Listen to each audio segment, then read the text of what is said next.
Hello everyone. आज हम इस वीडियो में introduction to the Indian constitution का यूनिट नंबर 4 हम पढ़ने जाएंगे और संवैधानिक शासन के अंग, विधायक का और कार्यपालिका और न्यायपालिका के बारे में पढ़ेंगे। तो स्टार्ट करते हैं। सबसे पहले देखते हैं परिचय। अब भारतीय संविधान के अनुसार लोकतांत्रिक शासन व्यवस्था 3 प्रमुख अंगों पर आधारित है। पहला विधायिका, दूसरा कार्यपालिका, तीसरा न्यायपालिका। इन तीनों अंगों का उद्देश्य है लोकतंत्र की रक्षा, कानून का शासन और नागरिकों के अधिकारों की सुरक्षा। यह त्रिअंगी प्रणाली शक्ति के विभाजन की अवधारणा पर आधारित है। अब विधायिका क्या होता है? तो विधायिका की परिभाषा होती है, विधायिका वह अंग है जो कानून बनाती है, नीति निर्धारित करती है और सरकार के कार्यों की निगरानी करती है। प्रकार: भारत में 2 स्तरों की विधायिका होती है। पहला केंद्रीय विधायिका और दूसरा है राज्य विधायिका। अब केंद्रीय विधायिका में 2 आते हैं, जो कि पहला है लोकसभा, जिसे लोअर हाउस कहते हैं, एंड राज्यसभा, जिसे अपर हाउस भी कहते हैं। और राज्य विधायिका में विधानसभा शामिल होता है।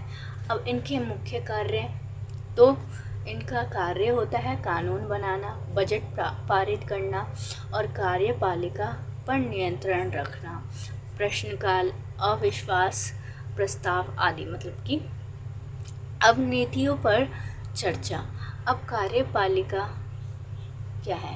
तो कार्यपालिका वह अंग है जो विधायिका द्वारा बनाए गए कानूनों को लागू करती है। इसमें राष्ट्रपति, प्रधानमंत्री, मंत्रिपरिषद और राज्यपाल, मुख्यमंत्री और नौकरशाही शामिल है। और अब इसमें प्रकार क्या है? तो केंद्रीय कार्यपालिका, इसमें राष्ट्रपति जो कि देश का संवैधानिक प्रमुख होता है, मतलब कि सबसे ऊपर माना जाता है। फिर प्रधानमंत्री वास्तविक कार्यकारी प्रमुख, मतलब कि जो काम होता है वो यही करते हैं। एंड मंत्रिपरिषद विभिन्न मंत्रालयों का संचालन करते हैं। जो मंत्रिपरिषद होता है वो जो मंत्रालय होता है ना, उनको चलाते हैं। अब राज्य कार्यपालिका, जो कि राज्यपाल और संवैधानिक प्रमुख होते हैं और मुख्यमंत्री जो होते हैं वो वास्तविक प्रमुख होते हैं।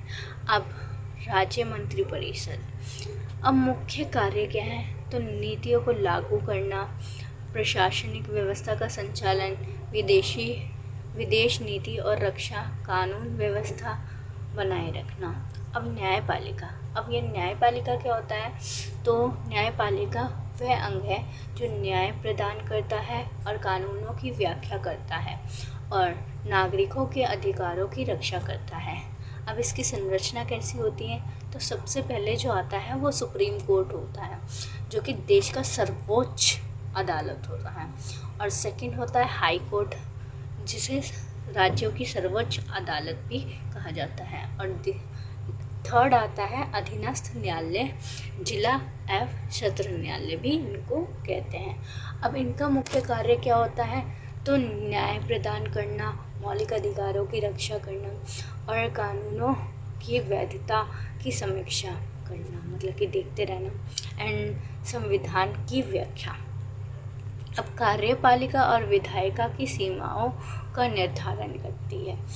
अब तीनों अंगों के बीच संतुलन, तो तीनों अंग एक दूसरे की शक्तियों पर अंकुश रखते हैं, जिससे लोकतंत्र में संतुलन और पारदर्शिता बनी रहती है। उदाहरण के लिए क्या है?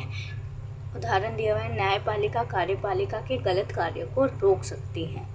अब सेकंड है विधायिका न्यायपालिका द्वारा असंवैधानिक घोषित कानून में सुधार कर सकती है। अब लास्ट है निष्कर्ष, जो कि विधायिका, कार्यपालिका और न्यायपालिका, ये तीनों अंग लोकतंत्र के आधार स्तंभ है। मतलब कि लोकतंत्र अगर है तो ये तीनों बहुत ही इम्पोर्टेंट रोल निभाती है। अब इसके बीच शक्तियों का विभाजन और संतुलन भारत को एक सक्षम, न्यायपूर्ण और उत्तरदायी लोकतंत्र देश बनाता है। अब ये जो यूनिट है वो यहीं पे ख़त्म होती है। थैंक यू सो मच यहाँ तक देखने के लिए। अगर पसंद आई हो तो आप अपने दोस्तों को शेयर कर सकते हैं ताकि वो भी अपने जो है पेपर की प्रिपरेशन कर सकें। Thank you so much.